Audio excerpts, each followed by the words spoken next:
올해는 사랑하는 성도님들과 직접 대면하여 예배드리지 못하고 유럽 종교계획지 성지순례를 대전의 동부지방과 또 대전 지방연합으로 지방에서 지원을 받아 저렴하게 사모와 함께 53명이 인원이 여행하고 있는 중입니다.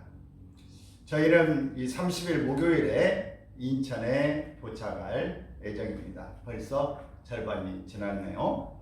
작년부터 계획되어 모든 일정들을 조율하여 기회를 잡았기에 이번 여행은 많은 부분에서 의미가 있습니다. 지난번에 지방에서 이스라엘 성지순례를 가는 과정에서 그때는 참 너무 어려운 때였기 때문에 기회를 놓치고 보니 지금까지 이스라엘의 성지순례를 가보지 못한 아쉬움이 많이 남아 있습니다. 물론 여기 성도님들 가운데 거의 성지순례를 가본 경험이 없으리라 생각하기 때문에 또 여러분에게 위로를 전합니다. 저희만 떠나게 되어 죄송한 마음도 있지만 저희가 이 계획지를 잘 둘러보고 또 느끼고 또 배운 것들을 우리가 돌아와서 함께 좋은 점들을 나누도록 하겠습니다. 성경에 보면 많은 인물들이 등장합니다.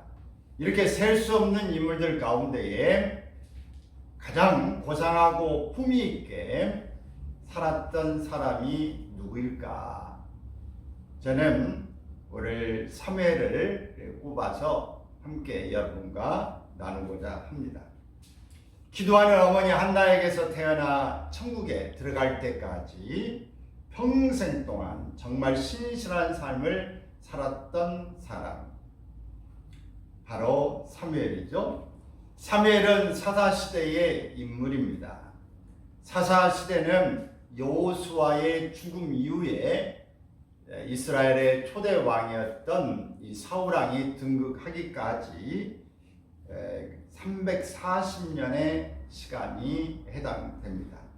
그때는 왕이 없었고 하나님이 사사를 통해서 직접 통치하는 신정 정치의 시대였습니다. 사무엘은 마지막 사사로 BC 11세기 사람인데요.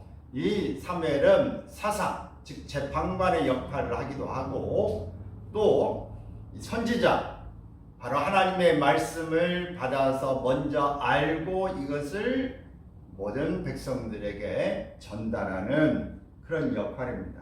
그리고 또 제사장의 역할로 하나님 앞에 제사를 드리고 백성들을 가르치는 역할을 감당하기도 한 것이죠. 사사시대는 신정정치 시대였지만 이스라엘 백성들의 불순종으로 아주 혼란한 시대였습니다. 그래서 흔히 영적인 암흑기다 이렇게 말합니다. 사무엘이 이렇게 혼란한 시대를 살면서도 쿨한, 정말 야무지고 똑똑하고 우리에게 도전을 주는 삶을 살 수 있었던 것을 오늘 본문에서 찾아볼 수 있습니다. 본문은 사무엘의 퇴임 장면의 기록입니다. 사울이 왕으로 등극하자 그는 사사직에서 퇴임합니다. 이때 이렇게 그는 고별사를 시작합니다. 3절 같이 보실까요? 내가 여기 있나니 여호와 앞과 그의 기름 부음을 받은 자 앞에서.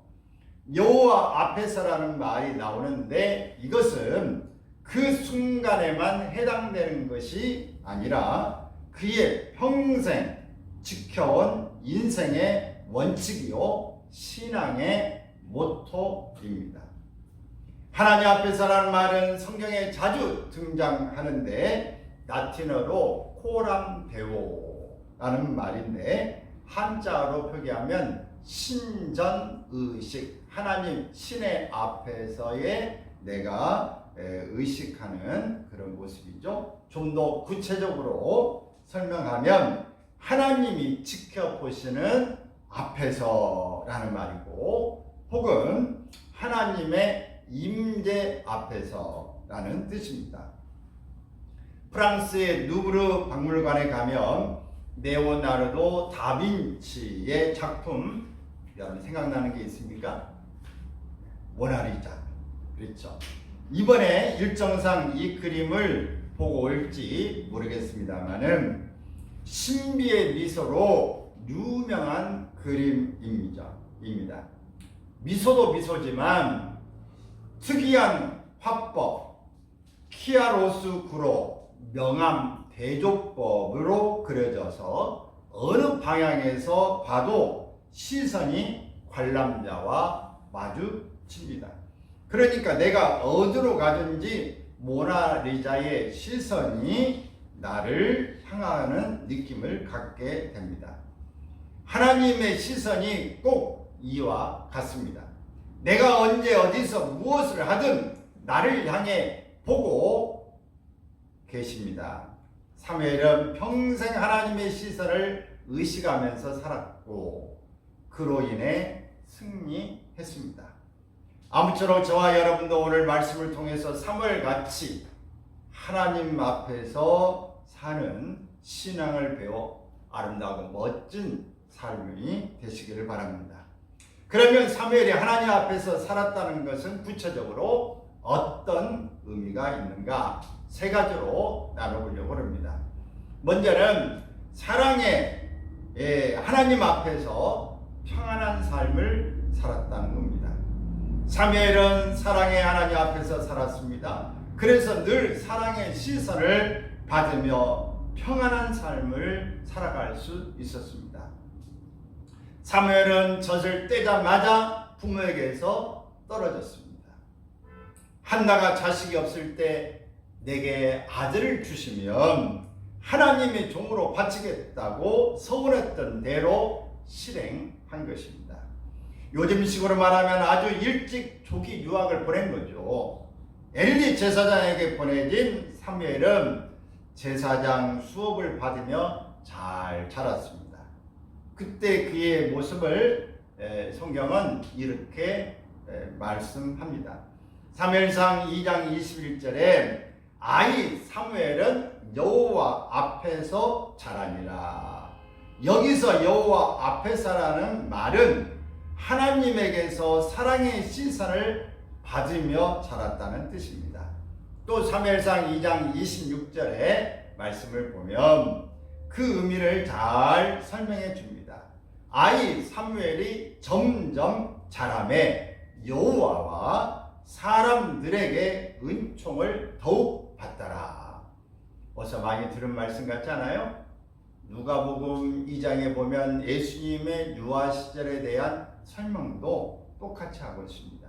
예수님이 자라면서 하나님과 사람들에게 사랑을 받더라 라는 뜻이죠.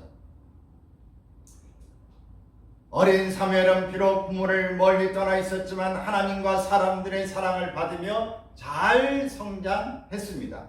더 나아가 평생 그런 식으로 살았습니다. 그래서 늘 평안한 모습을 가지고 살 수 있었던 것이죠. 어릴 때부터 사랑을 많이 받고 이 시선을 받은 사람은 정말 평안한 모습으로 지금도 살고 있는 것입니다. 마찬가지입니다. 하나님은 오늘 저와 여러분 바로 자녀들을 향해서 사랑의 시선을 놓지 않습니다. 시편 34편 15절 말씀을 보면 여호와의 눈은 의인을 향하시고 그의 귀는 그들의 부르짖음에 귀 기울이신다. 하나님이 매 순간마다 나를 지켜보시니까 안심이 되는 것입니다. 하지만 하나님을 멀리 떠난 사람들은 불안합니다. 하나님의 사랑의 시선에서 벗어났기 때문입니다. 아벨을 죽인 가인이 바로 그 중요한 예이기도 합니다. 요즘 뉴스를 타고 있는 이 캄보디아의 이 뉴스거리가 나타나고 있죠. 며칠 전에 이 캄보디아에서 이 경찰에 의해서 범죄자로 이렇게 구속된 사람 바로 5 59명과 또 뭐랍니까? 내가 잘못했다 해가지고 자백하고 이렇게 들어온 사람 5명 해가지고 64명이 비행기에 태워져서 한국에 들어왔습니다. 그래서 각 경찰서에 이렇게 나눠져서 또 조사를 받고 또 그런다고 그러는데, 한국 부모를 떠나고 그것에 감금되어져서 사는 사람들이 얼마나 힘들고 어렵고 구탈당하고 불러대고 또 하는 부분에 그 힘든 과정에서 친구들에게, 아는 사람들에게 보이스피싱을 하고 또 옷을 갖다 달라고 말하고 물건을 갖다 달라고 말해서 친구들조차도 함께 이런 범죄 소굴로 또 이 구렁텅으로 오게 했던 일이 있습니다. 이 어둠에 있게 되면은 하나님의 이 시선이 아니라 이 악의 시선에 의해서 집중을 받고 그 안에 있으면 행복은 다 끝장이 나는 것이죠. 여러분, 우리가 하나님 안에서 보호를 받고 있다는 사실이 얼마나 행복하고 또 우리에게 큰 은혜인가 하는 것을 발견하게 됩니다. 창세기 4장 16절에 보면 가인이 여호와 앞을 떠나서 에덴 동쪽 놋 땅에 거주하더니 라고 말하는데, 하나님 앞에서 떠났다는 것은 사랑의 시선에서 벗어났다고 하는 것입니다.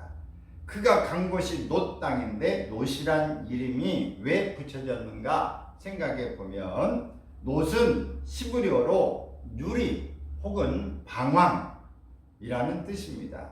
하나님을 떠난 가인의 불안한 마음을 암시합니다. 사람이 사랑의 시선을 받으면 정서가 안정되고 마음이 평안해집니다. 반대로 사랑을 받지 못하면 불안합니다. 미국의 뉴 호프 커뮤니티 교회 부설학교에 영교사 톰슨이 있었습니다. 그가 5학년 담임을 맡았는데 테디라는 학생을 만났습니다. 그는 아이들과 잘 어울리지 못하고 자주 멍한 얼굴로 앉아 있었습니다.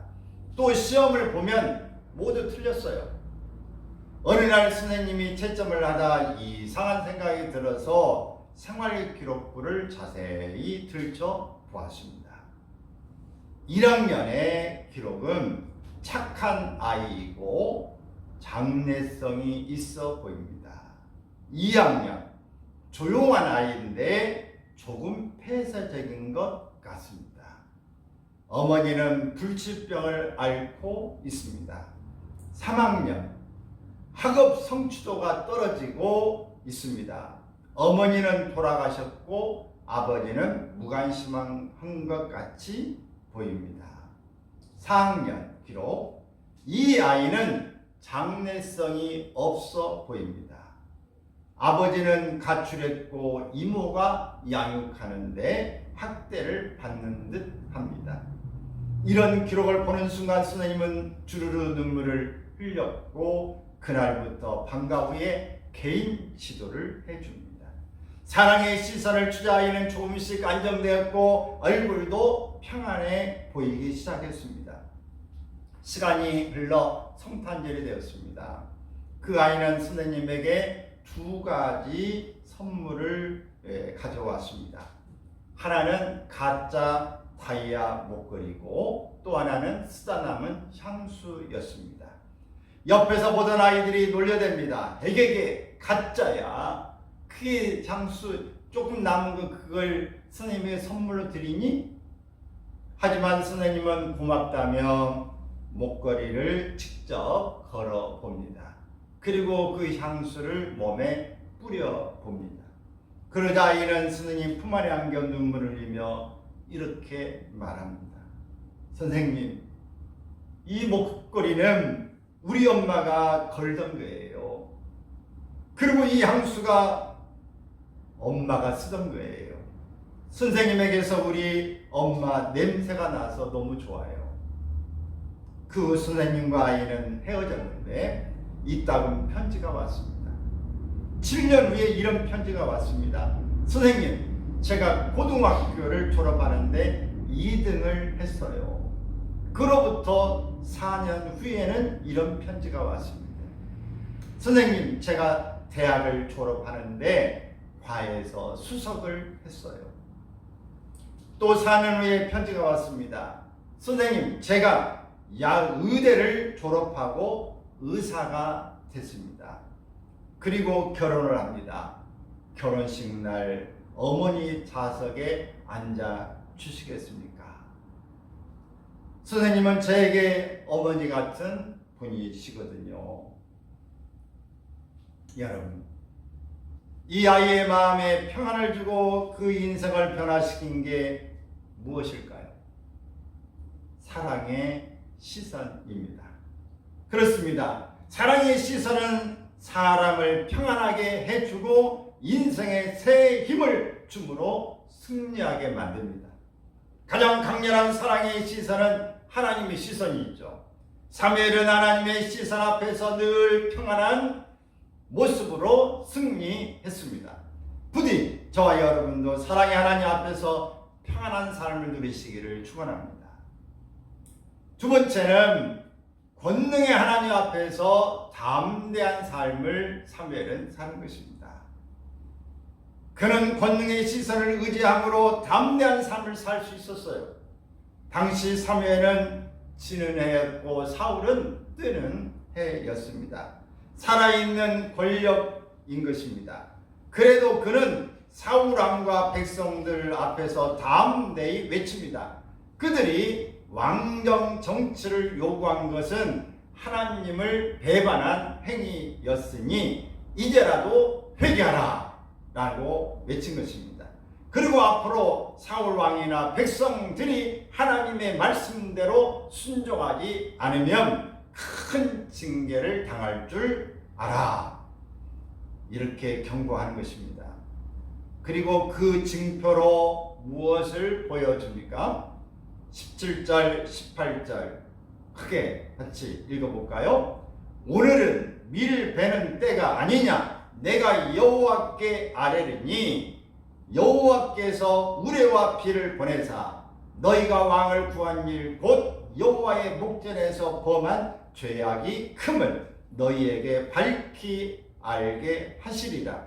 이에 사무엘이 여호와께 아뢰매 여호와께서 그날에 우레와 비를 보내시니 모든 백성이 여호와와 사무엘을 크게 두려워하니라. 밀베는 추수기는 건기입니다.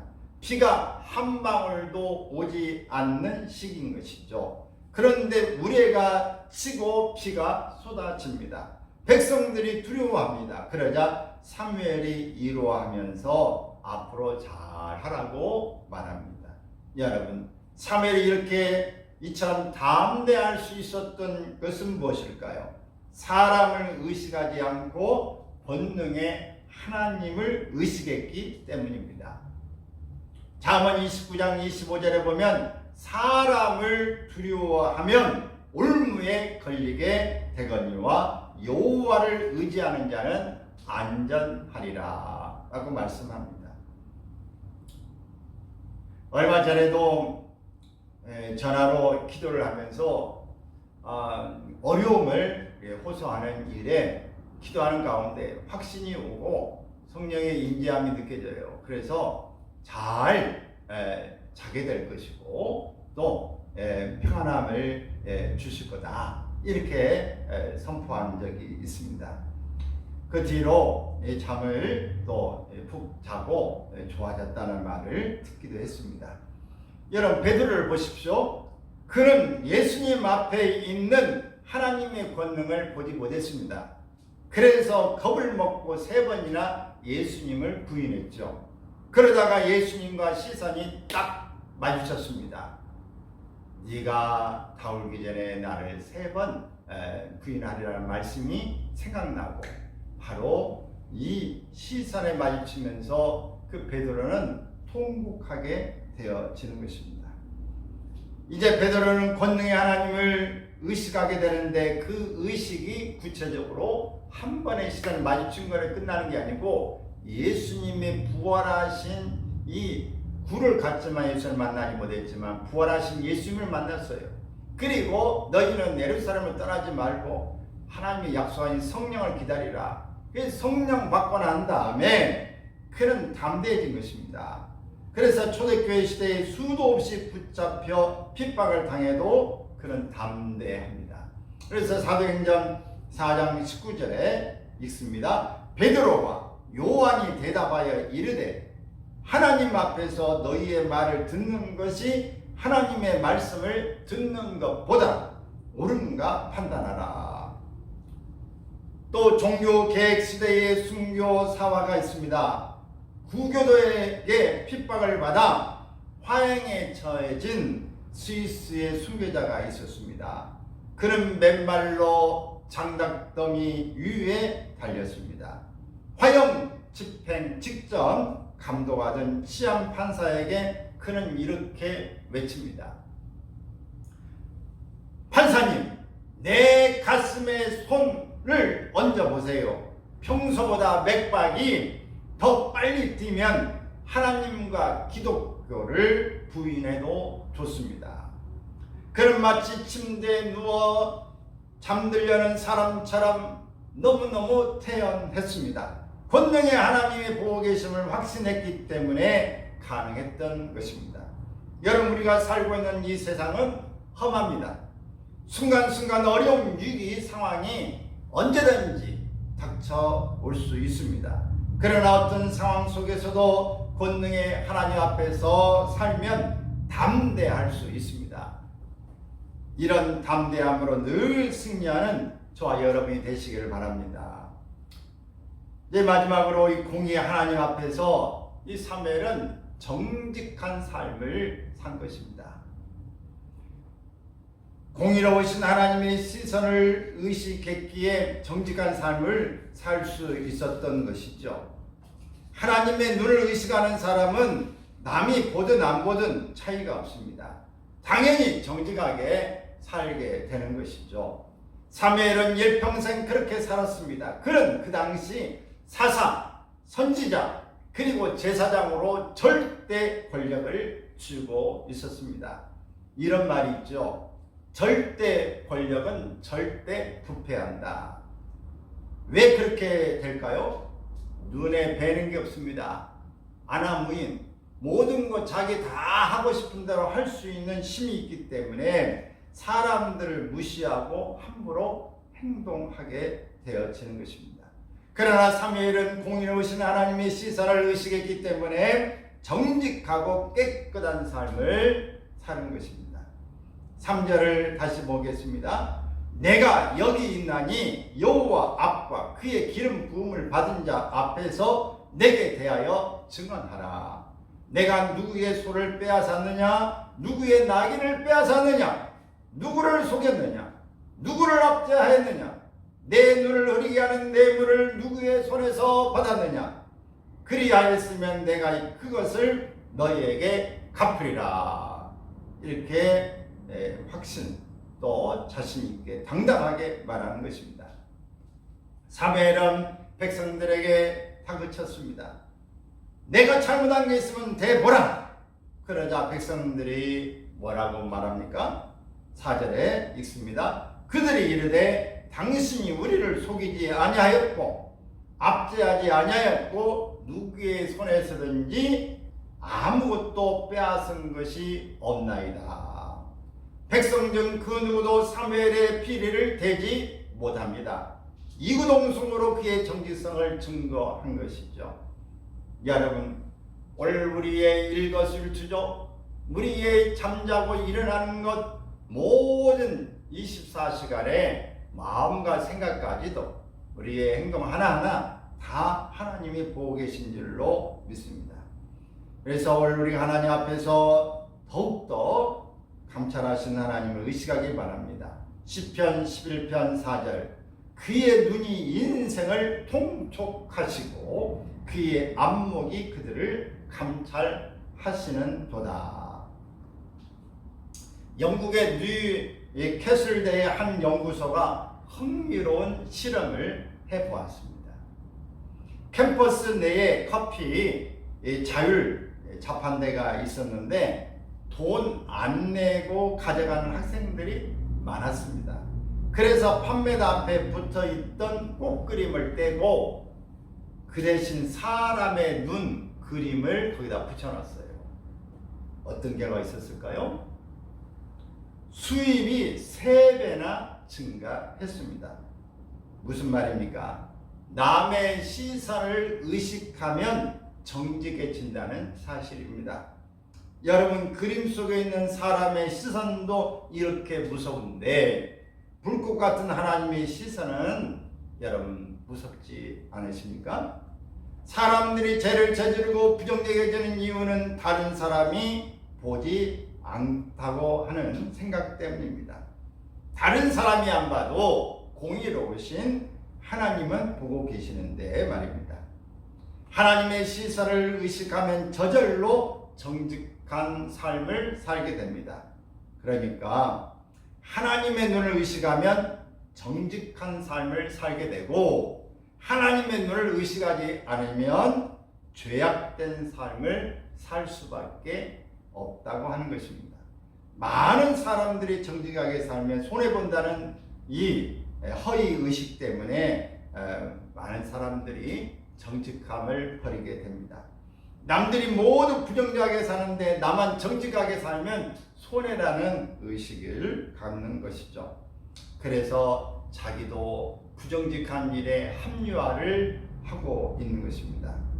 공의의 하나님이 보고 계시는 앞에서 우리가 하나님 앞에서 장차 심판대 앞에 또 하나님이 보시는 앞에서 인정을 받기 위해서는 정직한 삶을 살아야 될 줄로 믿습니다. 우리가 잘 아는 창세기의 요셉의 이야기는 애굽의 노예로 팔려가서 보디바의 집에 있을 때 그 부인이 유혹하는 장면을 알 수 있습니다. 그때 요셉은 어떻습니까? 창세기 39장 9절 읽습니다. 이 집에는 나보다 큰 이가 없으며 주인이 아무것도 내게 금하지 아니하였어도 금한 것은 당신뿐이니 당신은 그의 아내임이라. 그런즉 내가 어찌 큰 악을 행하여 하나님께 죄를 지으리까. 그는 공의 하나님 앞에서 도저히 더러운 짓을 할 수 없었습니다. 그래서 단호히 거절한 것입니다. 보디발의 아내가 원한을 품고 모함을 해서 감옥에 가지만 하나님이 다 보고 계셨습니다. 그를 인정하시고 나중에 감옥에서 만난 관원을 통해 애굽의 총리가 되는, 그리고 정치인들의 이 이야기 속에서 정치 수업을 받는 기회를 맡게 됩니다. 이야기를 한 가지 하고 마치려고 합니다. 한국의 유리 창업자인 고 최태섭 장로님의 이야기입니다. 그는 정직한 기업을 경영하고 기부도 많이 한 기업인으로 유명했습니다. 6.25 전쟁 당시에 그는 이런 에피소드를 남깁니다. 중공군이 개입하면서 아군이 일사 눈물의 후퇴를 하게 되어질 때의 일입니다. 그도 피난을 가야 되는데 은행에서 대출받은 돈이 있어서 얼른 갖고 떠날 생각이었습니다. 급히 은행에 가서 직원에게 대출금을 갚겠다고 했더니 대출 장부도 없고 피난 가야 되니까 돈을 받을 수 없다고 말했습니다. 그래도 막무가내로 받으라고 하니까 하는 수 없이 영수증을 떼어주고 받았습니다. 그 제주도로 또 피난 가서 사업을 했는데 군부대에 식료품을 납품하는 일을 했습니다. 근데 거기에 사단장이 그의 정직성을 보고 생선 납품을 요청합니다. 주문 물량이 자꾸 늘어서 부득이 큰 배를 구입해야 됐습니다. 그런데 부산에 있는 그 은행에 가서 대출을 요청해야 되죠. 돈이 없으니까. 근데 담보도 없고 전쟁통이라 돈을 못 빌려 둔다는 답변이었습니다. 포기하고 나오려다가 혹시 하는 마음에 일사후퇴 당시 대출금 갚은 내역이 잘 정리되어져 있는지 확인해 보고 싶었습니다. 그래서 그가 받은 이 영수증을 은행에 제시했더니 은행원이 깜짝 놀라는 겁니다. 반가워하면서 바로 그분이시군요. 선생님은 은행가에서 전설 같은 인물이 되었어요.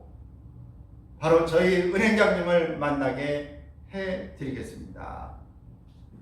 이에 은행장이 반갑게 맞이하면서 무담보로 거액을 대출해 줍니다. 그 돈을 갖고 사업에 크게 성공을 거둡니다. 이렇게 해서 한국유리 창업의 기초가 마련되었다고 합니다. 제 장모님은 하나님 앞에서 살았던 분입니다.